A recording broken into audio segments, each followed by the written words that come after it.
Bem-vindos! Na videoaula de hoje falaremos sobre o ensaio de adensamento. Conversaremos um pouco sobre os resultados e os parâmetros obtidos nesse ensaio.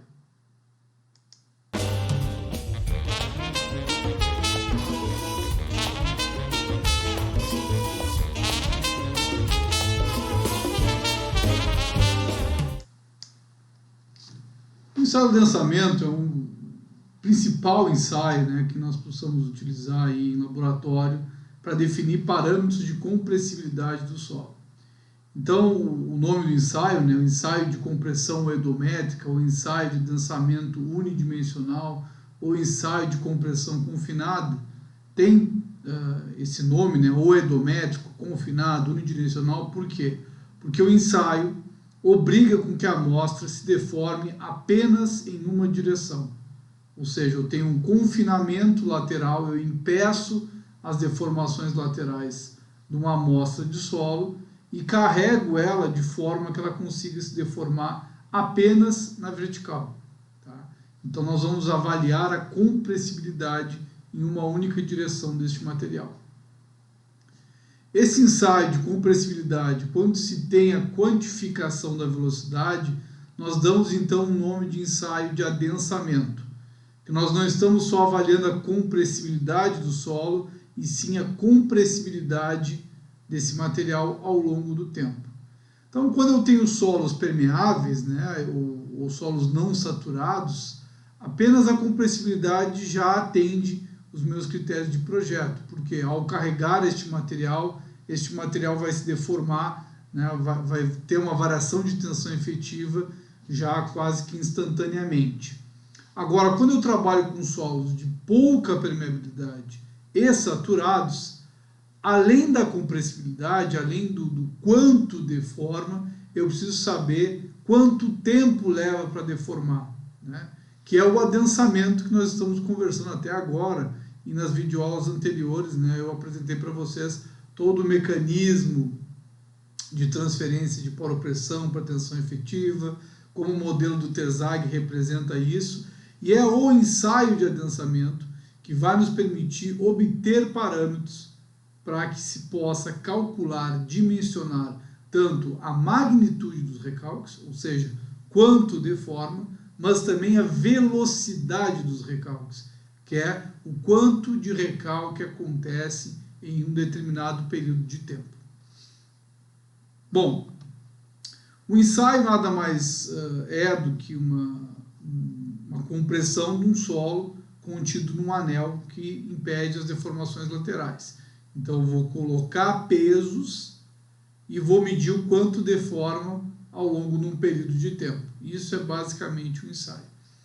A prensa está aqui do lado, para vocês terem uma visão de qual é o equipamento que faz este ensaio, mas eu gostaria de ressaltar que eu não vou entrar em detalhes do ensaio, que vocês têm um vídeo específico em laboratório, se você está gravando lá no laboratório, os detalhes e as nuances da execução do ensaio de adensamento. Então, essa videoaula é apenas um panorama geral do ensaio. Eu quero falar muito mais dos resultados que são obtidos no ensaio e como interpretar esses resultados. Os detalhes de montagem, aplicação de carregamento e todas as características são lá específicos de uma outra videoaula. Bom, o equipamento ele é composto de um braço de alavanca. Esse braço de alavanca aqui nesse pendural é onde são colocados os pesos, aqui atrás. Este braço de alavanca então vai multiplicar essa carga, fazendo com que eu tenha uma carga maior sendo aplicada neste elemento que é a célula de compressão oedométrica.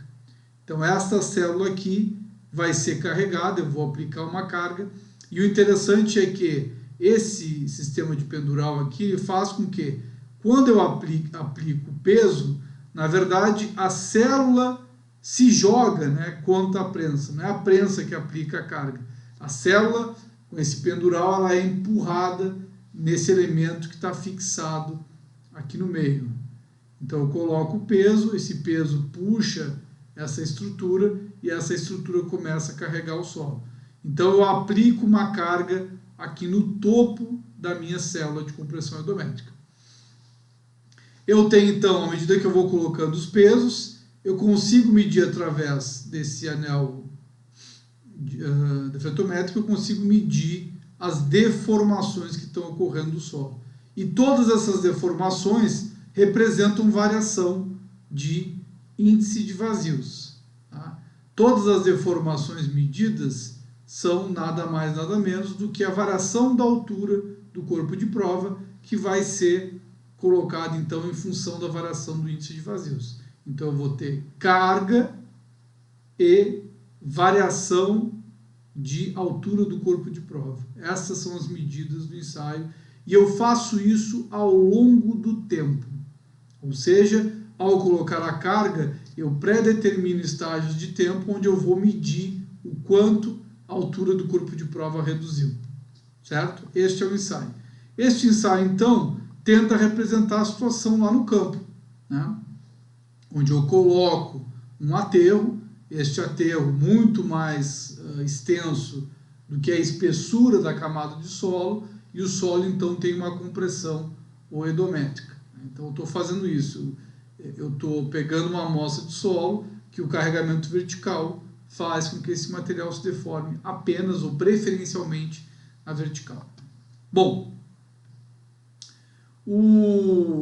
esses parâmetros obtidos aqui no ensaio oedométrico, né, são empregados em situações de carregamento, como eu falei, de aterros extensos, né? Porém, quando eu tenho sapatas com áreas de alguma certa magnitude, que eu também possa, né, sem muito erro, atribuir essa condição, tá? Eu consigo calcular recalques também de sapatas e de fundações com esses parâmetros de adensamento oedométrico. Certo? Eu tenho algumas correções para o formato da sapata, etc., mas também lá em fundações vocês usam esses mesmos conceitos aqui. Bom, este aqui, ó, é o anel do ensaio. Tá? Este anel, eu aplico uma carga aqui no topo da amostra. Então aqui está o cabeçote daquela célula de compressão que eu falei para vocês. E esta carga aqui que vai carregar a minha amostra, né?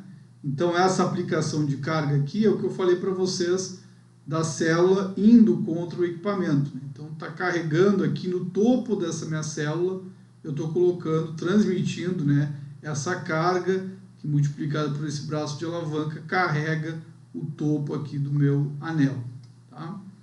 Bom, a amostra de solo, ela tem uma pedra porosa no topo e uma pedra porosa na base, justamente para simular esse comportamento do aterro, que tem drenagem por cima e por baixo da amostra. Então, eu garanto que em cima e embaixo eu tenho permeabilidades maiores do que a amostra de solo que eu estou carregando. Essa amostra é impedida, né? Essa célula circular aqui impede as deformações laterais, e eu tenho uma base onde eu coloco aqui esse anel, esse conjunto todo de cabeçote, anel, proteção, uma base que eu coloco e apoio lá no equipamento. Um tubinho de drenagem pode ser colocado também para eu avaliar a poropressão dentro da amostra ao longo do ensaio.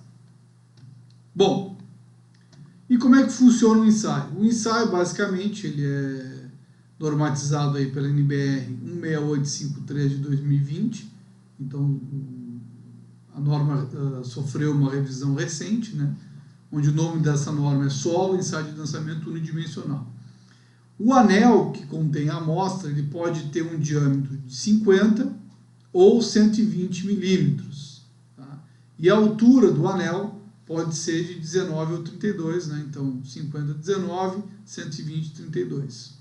Certo? O mais comum é nós utilizarmos amostras menores de 50 com 19, porque geralmente, como a amostra vem de um tubo Shelby, né?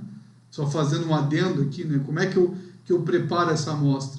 Eu cravo um tubo lá no campo, chamado tubo Shelby, que nós vimos lá na parte de investigação geotécnica.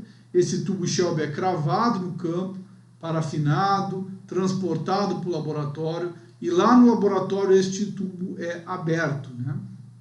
Então, ou eu extrudo a amostra, empurro a amostra dentro do tubo, ou eu cerro esse tubo e com uma agulha de crochê eu removo o solo das laterais e aí eu tenho a amostra de solo do campo indeformada. Tá? Nessa amostra do campo indeformada que vem do tubo Shelby, eu vou cravar o meu anel do ensaio de adensamento. Então eu cravo o anel, moldo ele, preparo ele para o ensaio e coloco esse anel na minha célula, a célula de adensamento endométrica, e levo ele para a prensa. Esse é o caminho da amostra até chegar aqui na célula de adensamento, né? Bom, e essa amostra geralmente tem uns 50 de diâmetro. Esse anel, então, ajustado na sala de compressão endométrica, eu preparo a prensa para começar o carregamento. Então, eu me preparo com um cronômetro e os pesos que eu preciso colocar. Tá? São colocados valores sempre com incrementos do dobro da carga do estágio anterior. Então, por exemplo, a primeira carga que eu coloco é 6,25. Então, eu coloco 6,25, no mesmo instante que eu largo o peso, eu aciono o meu cronômetro. Ao acionar esse cronômetro, eu vou fazer leituras em diferentes estágios de tempo. Geralmente se faz 30 segundos, 1 minuto, 2 minutos, 4, 8, 16, assim por diante eu vou até completar 24 horas de leitura, certo? Então, em média, né?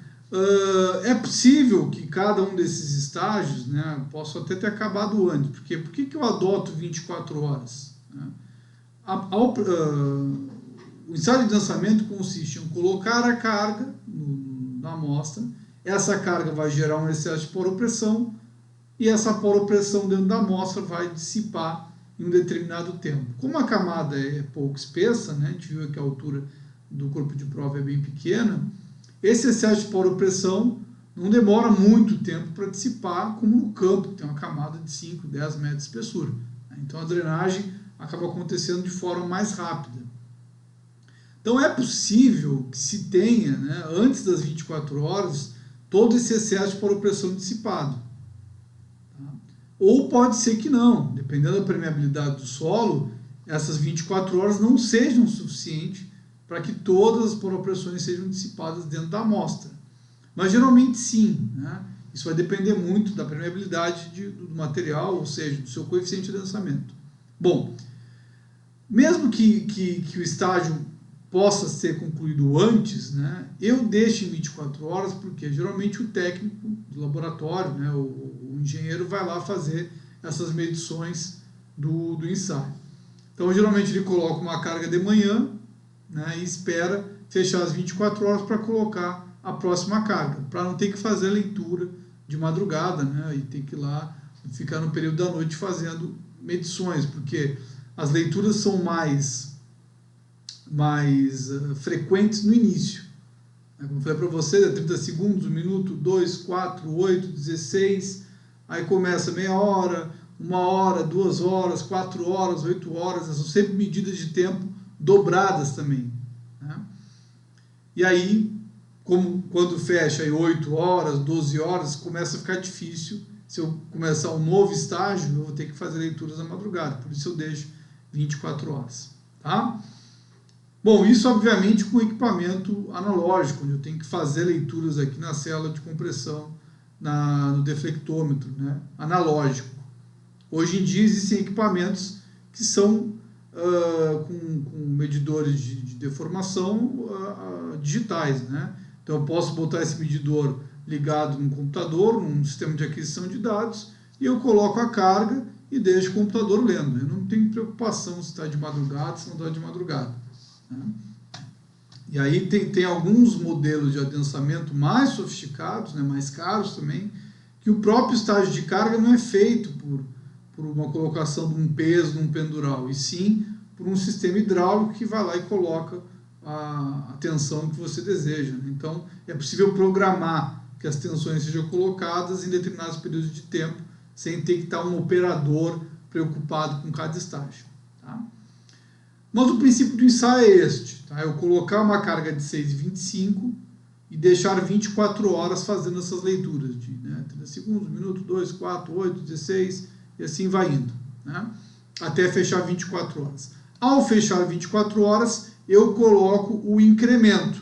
Eu coloco mais 6,25 para fechar a carga de 12,5. Passam-se as 24 horas, eu coloco mais 12,5 para fechar a carga de 25. E assim eu vou indo nos meus estágios. Geralmente o adensamento, né, quais são essas cargas aqui, né, até onde eu coloco carga? Isso aqui vai ser muito em função do projeto de vocês. Geralmente eu consigo aqui, com uma carga de 400 kPa, já atender grande parte de edifícios e aterros que eu possa precisar dimensionar para esse solo. Ficando essas cargas aqui de 800 e 1600 para casos mais excepcionais de grandes carregamentos que eu vou precisar. Então, geralmente, até 400 aqui eu estou atendendo já grande maioria dos projetos, grande parte das cargas de projeto que o solo possa ser submetido. Ok? Bom, feito esses estágios de carga, né, então, percebam que eu fiz duas coisas, né? Eu tenho a carga colocada e a variação da altura ao longo do tempo. Então, eu tenho deformação ao longo do tempo, sempre. Carregamento, deformação e tempo. Todos os estágios que eu estou fazendo. Tá? Então, este ensaio, ele basicamente pega as deformações ao longo do tempo e eu vou pegar essas deformações ao longo do tempo e vou representar num gráfico em forma de índice de vazios. Então, eu não vou colocar deformação no tempo, eu vou colocar a variação de índice de vazios no tempo. Aí vocês vão me perguntar assim, mas professor, eu não estou lendo a deformação do corpo de prova na vertical? Sim, mas lembrem que, como a gente falou lá na teoria do adensamento, o grão não varia de volume, a água não varia de volume.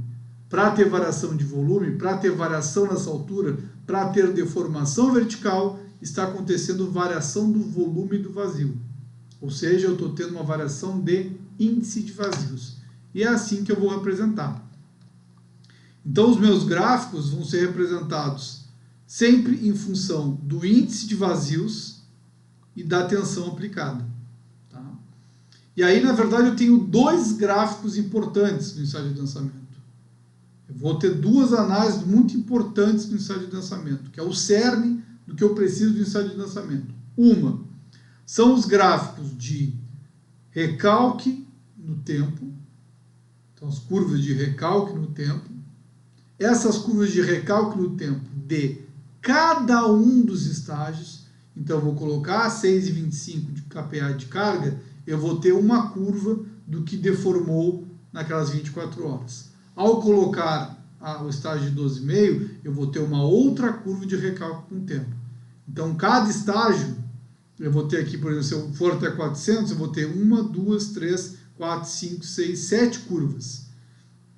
Essas 7 curvas de recalque no tempo, eu vou utilizar, melhor dizendo, para calcular o meu coeficiente de adensamento, ou seja, aquele coeficiente que tem tanto permeabilidade quanto compressibilidade, que a gente comentou na videoaula anterior.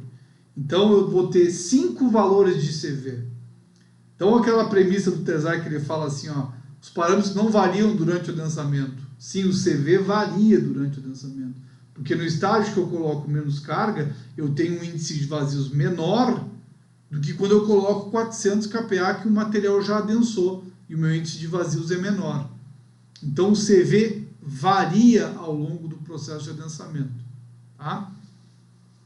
Claro que quando nós formos projetar uma estrutura para avaliar o tempo de adensamento, nós vamos ter que escolher um CV dentro do estágio de carga que o solo está trabalhando. Então, se eu tiver uma residência de pequeno porte, vou pegar um CV lá mais para os 6,25 de kPa, nesse estágio. Se eu tiver um grande prédio, um aterro de grande altura, eu vou pegar o CV lá mais próximo de 200, 400 kPa. Eu vou escolher em função do nível de tensão que eu tenho. Tá? Então, eu vou utilizar um valor mais adequado para o estágio de carga que eu estou trabalhando, mas ele varia ao longo do adensamento. Uma outra curva que eu tenho é uma curva da variação do índice de vazios pela tensão aplicada. Então percebam aqui, ó, que cada um estágio de carga, ó, se eu pegar o de 6,25, eu vou ter um ponto de índice de vazios que acabou o ensaio. Então eu coloco a carga, passou as 24 horas. Então eu tenho o índice de vazios inicial, que eu chamo de E0. Tá? Então o meu E0 é o índice de vazios do solo lá, sem colocar nenhuma carga. Quando eu coloco 6,25, passou as 24 horas, o solo vai diminuir sua altura. Com essa altura, eu consigo calcular um novo índice de vazios que aquele corpo de prova tem. Né? Então aí eu vou ter um ponto aqui na curva. Um estágio, um ponto de índice de vazios. Quando eu colocar o 12,5, o solo vai deformar mais. Então eu vou ter um índice de vazios menor ainda. Então eu vou ter um segundo ponto. E assim cada estágio de carga vai me fornecer um índice de vazios final. Tá? Ao passo que, com todos os estágios de cargas concluídos, eu consigo traçar essa curva de índice de vazios, variação de índice de vazios, em função da variação da tensão aplicada. Tá? Este gráfico depois, eu vou transformar este eixo de tensão vertical numa escala logarítmica. Tá? Mas por enquanto vamos ficar com essa informação. Bom, e como é que eu consigo transformar a altura em índice de vazios? Bom, vamos lembrar que nós temos uma compressão oedométrica, certo? Então eu posso dizer o seguinte, ó, que a minha variação do índice de vazios é dada pela altura inicial naquele estágio. No caso do 6,25, essa altura inicial é o próprio E0. Né? Agora, no estágio de 12,5, o HI, a altura inicial, é a altura do corpo de prova no início do estágio. Né? Então, cada estágio vai começar com uma altura. Bom, esse índice de vazios, então, é a altura do CP, tá? E, ao final de cada estágio, como eu falei, e a altura dos sólidos, né? Nós podemos, já tiramos lá do índice físico, que é a altura inicial, ou seja, a altura que eu tenho lá antes de adensar, divididos por 1 mais E0. Isso aqui vem de índices físicos, nós já deduzimos várias vezes essa equação, né? Então, a altura dos grãos, eu não sei qual é a altura, não tem como medir a altura dos grãos. Então, eu estimo ela através dos índices físicos, porque a altura antes de adensar, eu sei. O índice de vazios inicial antes de adensar, eu sei. Então, com essa altura de sólidos e a altura que ficou no final, eu consigo saber o quanto de índice de vazios tem a minha amostra. Tá? Então, sabendo as alturas do corpo de prova antes e depois da carga aplicada, eu consigo, então, estimar o índice de vazios. Então, para cada carregamento, cada estágio, eu sei qual era a altura antes de colocar a carga e depois de passar das 24 horas. Então, eu consigo estimar o índice de vazios para cada carga aplicada. Bom, como eu falei para vocês, né, transformando, então, esse eixo de tensão vertical em uma escala logarítmica, então percebam que aqui eu tenho uma escala normal, né, e aqui uma escala logarítmica. Tá? Esse gráfico, que era mais abaulado, ele fica com esse formato aqui em preto. Vocês enxergam aqui atrás esse formato em preto. Tá?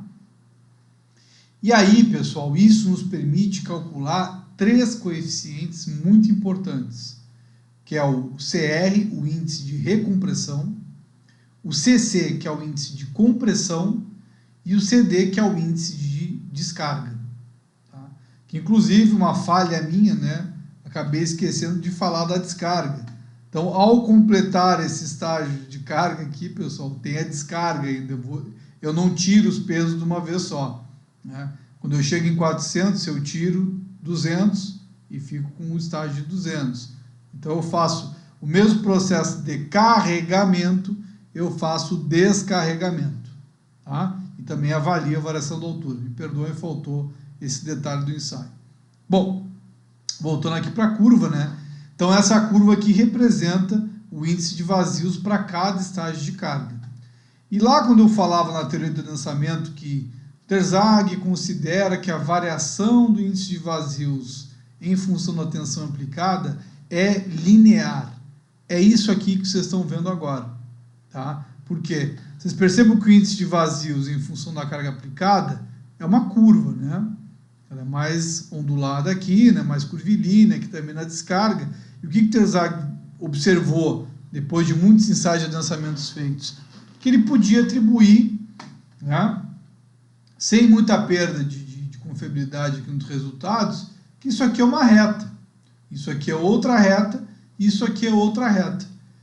E com essas retas, eu posso calcular que esses coeficientes nada mais são do que a inclinação dessas três retas, onde tanto o CR, quanto o CC, quanto o CD são a variação do índice de vazios pela variação do logaritmo da tensão efetiva, que é a inclinação dessa reta.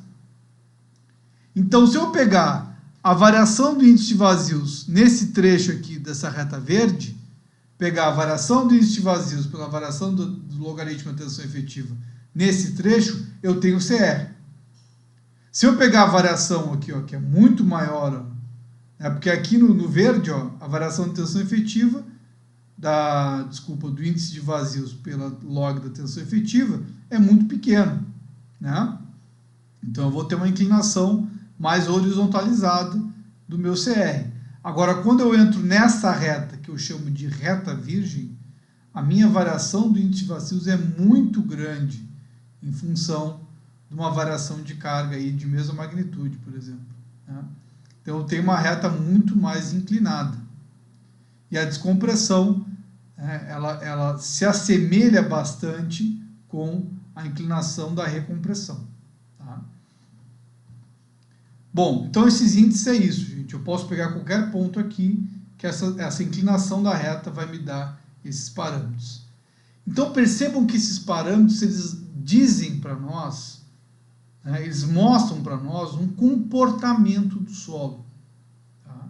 Um comportamento no seguinte sentido: quando eu carregar o solo, quando eu aplicar ele está com uma tensão e eu colocar um outro valor de tensão, quanto de índice de vazios ele vai variar. E é tudo que eu preciso no adensamento. Por quê? O adensamento é justamente isso. Eu colocar uma carga e variar o índice de vazios. Então, percebam que, ao pegar uma amostra de solo lá no campo, trazer para o laboratório e botar numa prensa, eu consigo descobrir como esse solo vai se comportar para qualquer outro carregamento possível na obra de vocês. Numa amostra lá do campo, que nunca sofreu nenhum carregamento, muito pouco, né, eu levo para o laboratório e eu simulo vários carregamentos nela, e ela vai me mostrar como ela vai variar, como ela vai deformar para esses diferentes carregamentos. E são esses parâmetros que representam aí como vai deformar em função de uma carga aplicada. Os mais importantes que a gente precisa para o projeto, o mais importante deles é o CC, tá? Que ele representa aqui a nossa reta virgem, que a gente vai ver agora o que é justamente um nível de carregamento, um nível de deformação, melhor dizendo, em função do carregamento nunca visto por esse solo. O CR também é importante, tá? Ele é um índice que demonstra como vai se deformar um solo que já foi carregado, já adensou por uma carga, está sendo carregado novamente. O CD é um caso aqui de descompressão, né, que não é tão comum nesse tipo de solo, tá? Mas também, por vezes, a gente precisa desse parâmetro. Mas os mais importantes, com certeza, são o CC e o CR. Esses parâmetros, então, vêm do ensaio de laboratório, mas eles também, né, podem ser obtidos, o CC principalmente, através aí de outras correlações, né? Um exemplo aqui que eu posso dar para vocês é algumas correlações em função do limite de liquidez, né? Então isso aqui, meus caros, é uma estimativa bem simplista, né? Então eu estou fazendo lá um anteprojeto, um projeto básico, não tem nenhum ensaio, eu consigo estimar um valor de CC em função de correlações. Mas isso nunca deve ser levado para um projeto executivo, por exemplo, né? Para o executivo, até para o básico, né, até para nível de projeto básico, é essencial a execução de ensaios para obter esses parâmetros. Se eu não conseguir retirar uma amostra de solo em campo, uma porque não foi feito, ou outra porque às vezes é impossível conseguir extrair uma amostra de solo do campo, eu também, além dessas estimativas, eu posso obter esses valores através de ensaios especiais, como os ensaios de CPTU, tá? Ensaios pressiométricos, dilatométricos, mas o mais forte, né, que nós temos, a ferramenta mais forte em campo que nós temos seria o CPTU, nos permite também estimar esses valores de CC e de CR, certo? Então, ou através de correlações, ou através de ensaios de campo, mas o que nos dá esse valor mais fidedigno é o ensaio de adensamento feito no laboratório. Bom, percebam aqui, né, só voltando, ó, então eu tenho essa reta verde, e aí eu tenho uma mudança brusca para essa reta vermelha. Eu tenho uma mudança de comportamento aqui, ó. A variação do índice de vazios que eu tinha para um determinado valor de tensão muda agora, e esse valor dessa variação de tensão me gera uma variação de índice de vazios muito maior. O que é isso? Isso é o que nós chamamos de tensão de pré-adensamento, tá? Então, quando a curva do ensaio de adensamento tem essa mudança, essa inflexão, né, essa mudança abrupta, eu tenho o que nós chamamos de memória de carga. Então, a tensão de pré-adensamento nada mais é do que a memória de carga. E o que é essa memória de carga? Imaginem vocês que um solo no campo, tá? Ele foi colocado um aterro, tá? E esse solo adensou. Só que esse aterro de uma altura de 1 metro com 20 kPa, ou seja, um aterro com 20 kPa, foi colocado nesse solo e ele adensou, tá? Ou seja, a carga foi toda para a água dissipou esse excesso de poropressão e a tensão efetiva dos grãos sentiu essa carga de 20 kPa. Bom, imaginem vocês que esse aterro é retirado, tá? Então aqueles 20 kPa de carga externa que tinha não estão mais lá no solo, eles foram removidos, tá? Só que aí vocês não sabem dessa história, não sabiam que foi colocado 20 kPa naquele aterro e vão dimensionar, vão construir uma estrada ali, né? E vão colocar um novo aterro ali em cima. Então imaginem vocês, este solo já deformou para 20 kPa. Então, se o aterro de vocês não for maior do que 1 metro, ao ponto de gerar mais do que 20 kPa, ele já deformou para uma carga e foi removido. Se vão colocar a mesma carga, ele não vai deformar da mesma maneira que ele já deformou, tá? Por quê? Porque ele tem uma história de tensão, ele já deformou para essa determinada carga. Então é isso que vai acontecer, vai ser este trecho aqui da minha curva aqui, ó. As baixas deformações, a recompressão. Por quê? Porque ele vai deformar para tensões que ele já deformou. Por isso que essa reta ela não é tão inclinada. Por quê? Porque a variação do índice de vazios vai ser quase que em função dessa descompressão que eu tive aqui. Bom, mas se eu colocar um aterro de 4 metros, que aí girariam 40 kPa, bom, ele deformou só para 20. A memória dele é esse ponto amarelo de 20 aqui, ó. Se eu colocar 40, ele vai chegar em tensões nunca vistas por este solo. Então ele vai entrar no que nós chamamos de reta virgem, ou compressão virgem, ou num comportamento normalmente adensado. Certo?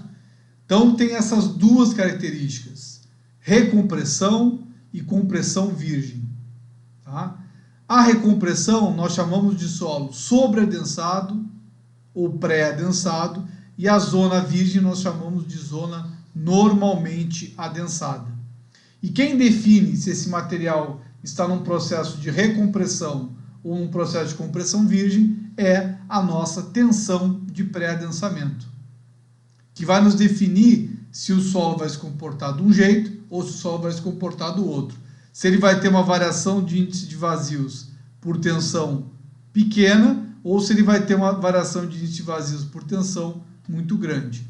Então, esse parâmetro da tensão de pré-adensamento é um parâmetro que é obtido no ensaio de adensamento.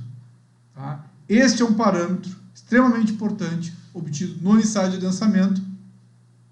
E aí eu vou reservar a obtenção desse parâmetro aqui, né? Então ele é obtido nessa curva de índice de vazios por logaritmo da tensão vertical efetiva.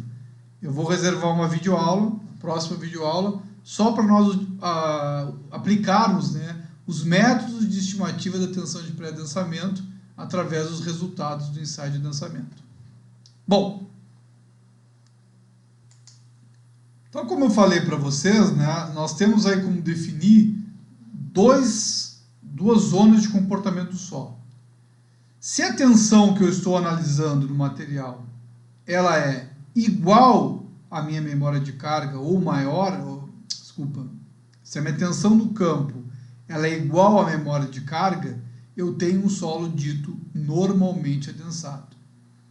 Se a tensão que eu estou aplicando no solo ela é menor do que a minha memória de carga, eu estou tendo um solo sobre-adensado ou pré-adensado. Bom, e por que eu não posso ter a situação inversa aqui, ó? Quando a tensão de pré-adensamento é menor do que a tensão vertical? Porque isso nunca vai acontecer, né? Porque se eu estou colocando uma carga e o meu material adensar para ela, essa tensão vai ser a própria memória de carga nova dela, né? Lembrem que a tensão de pré-adensamento é a memória de carga. Então lembrem que a memória de carga é a tensão máxima que o solo já viu, né? Então, digamos que se eu tenho um solo lá no campo, ele nunca foi carregado, certo? Quando eu colocar um aterro, essa carga sempre vai ser nova para ele. Tá? Então, a tensão inicial sempre vai ser a tensão de pré-adensamento, certo? E quem vai ser essa tensão inicial? A tensão geostática do solo. Por quê? Eu vou ter a tensão inicial e a tensão final. O adensamento é sempre isso, gente, tá? O que eu tenho lá no campo e o que eu vou colocar em função do aterro. Quem é a tensão inicial desse solo? É sempre a geostática. É o gama Z lá, né? O gama sub Z, no caso, né? Que é a tensão efetiva antes de colocar a carga. Então eu vou chegar lá num determinado ponto, uma profundidade qualquer, e vou pensar assim, qual é a geostática desse solo? É esta, ok. Quando eu colocar este aterro, quanto será o acréscimo de tensão vertical que vai chegar nesse ponto? Essa vai ser a tensão final. Então essa é a variação de tensão. A carga inicial e a carga final, a carga inicial, que é a geostática, e a final, que é a geostática mais o acréscimo de tensão. Tá? Então, a mínima condição possível é que a memória de carga de solo seja a sua tensão geostática, ou seja, a tensão só do peso próprio do solo. Então, o caso mais comum que vocês podem ter é este, né? O solo nunca viu uma carga e ele tem lá só o seu peso próprio. E a carga final vai ser a carga do aterro mais esse peso próprio, né? Que é a geostática que eu me refiro aqui. Ou, que pode acontecer, este solo tem a geostática e foi colocado um aterro antigo, adensou. Então a minha geostática vai ser, a minha tensão inicial, né, seria essa geostática mais esse aterro. Mas quando eu removo essa carga externa, essa carga some. Então o solo volta a ter como carga tensão efetiva inicial a geostática. Mas ele tem na memória de carga dele que um aterro foi colocado. Então o processo é o mesmo. A carga inicial e a final vai ser a geostática e a final vai ser a geostática mais esse acréscimo de tensão. Só que a tensão de pré-adensamento do solo guarda este aterro antigo que adensou este material. Tá? Então essa é a diferença do comportamento de um solo só normalmente densado, só com cargas que ele nunca viu, e um solo pré-adensado, que vai deformar para cargas que ele já viu e cargas que ele não viu, ou só para cargas que ele ainda não viu. Tem uma condição excepcional aqui, né, em casos esporádicos, que é possível eu ter, então, né, uma memória de carga menor do que eu estou tendo lá no campo. Tá? Como é que seria isso? Uma memória de carga menor do que eu tenho lá no campo. Bom, isso seria um solo subadensado. Ou seja, vocês estão com o solo em processo de adensamento.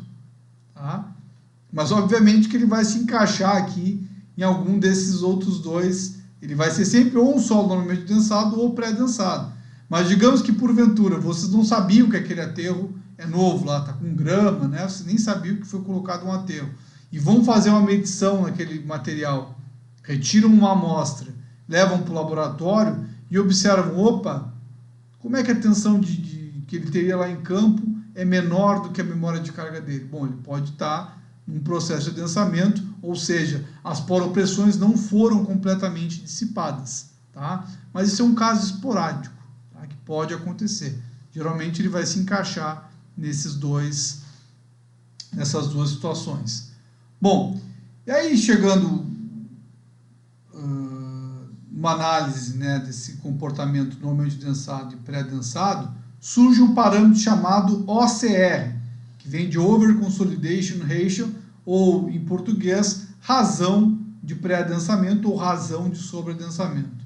O OCR nada mais é, gente, do que uma comparação da memória de carga do solo e a sua tensão geostática em campo, sua tensão inicial, né?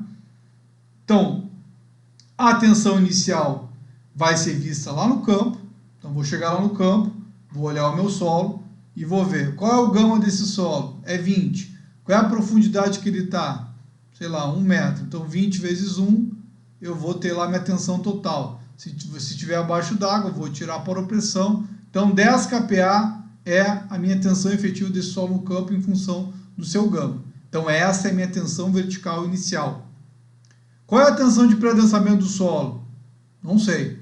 Eu vou pegar um tubo Shelby, vou cravar lá no campo, vou levar esse tubo Shelby para o laboratório, botar na célula de adensamento, botar na prensa, carregar em todos os estágios, fazer as medições e chegar lá nesse gráfico lá e descobrir, através dos métodos que nós vamos ver na próxima videoaula, como determinar a tensão de pré-adensamento. Aí eu comparo o que eu tenho de geostática lá no campo e o que eu tirei do ensaio de tensão de pré-adensamento. E aí eu vou ver o quê? Eu vou ver se esse solo já foi carregado ou se ele nunca foi carregado. Por quê? Porque quando eu comparar a minha tensão de pré-adensamento com a tensão que eu tenho lá no campo, eu vou ver, ó, se o meu ACR for 1, quer dizer que esse solo é normalmente adensado, ou seja, a carga que ele tem lá, ele nunca foi carregado com nenhum outro carregamento. Agora, se eu observar que esse material tem um OCR maior do que 1, este solo é um solo pré-adensado. Ou seja, a carga que ele tem lá no campo não é a maior que ele já viu. Ele já viu algum outro carregamento que foi removido e agora não está mais lá no campo. Tá? Ou um OCR menor que 1, como eu falei para vocês, não é tão comum, seria o caso aqui de um solo subadensado, em processo de adensamento. Tá? Para concluir, pessoal, quais são as causas do pré-adensamento, né? Da onde origina-se esse pré-adensamento? Como eu falei para vocês, ele basicamente é a memória de carga do solo, ou seja, o maior carregamento que esse material viu. Eu coloquei um aterro, retirei. Isso é uma maneira de termos pré-adensamento, tá? Que seria a existência de um pré-carregamento geológico ou antrópico, né?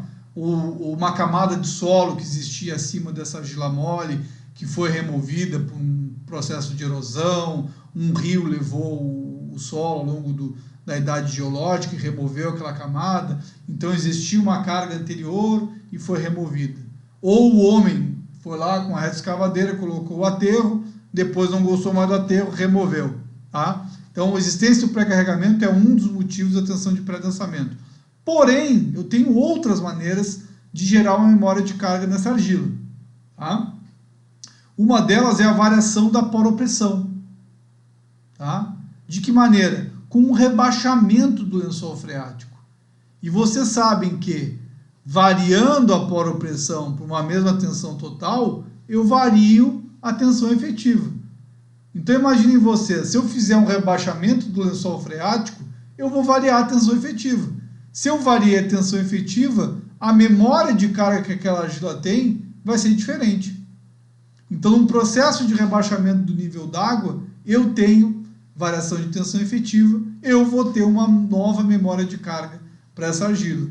E depois, quando ela for saturada novamente, ou se não for, ela vai guardar esse histórico de tensão efetiva que ela teve em função desse rebaixamento. Tá? Processo de secagem superficial do solo, né, com geração de sucção, então um eventual rebaixamento do lençol que seca esse material também, e ele tem lembrem lá da permeabilidade do solo, né, da ascensão capilar, e essa sucção atraindo os grãos, gerando um aumento de tensão efetiva. Quando esse solo for saturado, ele vai guardar essa sucção, ele vai guardar esse acréscimo de tensão efetiva. Sempre que eu aumentar a tensão efetiva por qualquer processo, a argila guarda isso na sua memória. Tá? Se eu tiver processos aí de trocas químicas, cimentações, tensões residuais de rocha de origem, tudo isso também pode ser atribuído à memória de carga de solos. Tá?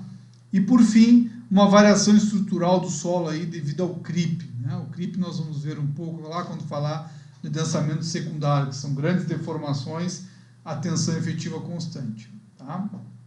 Grandes processos de deformações de grande magnitude ao longo do tempo. Bom, essas são as causas aí do pré-densamento. Né? A principal delas que nós falamos aqui é a existência de um pré-carregamento, mas o solo também pode trazer uma memória em função de outras atribuições que não só essa da carga. Bom, essa videoaula fica por aqui. Agradeço a atenção de vocês e bons estudos.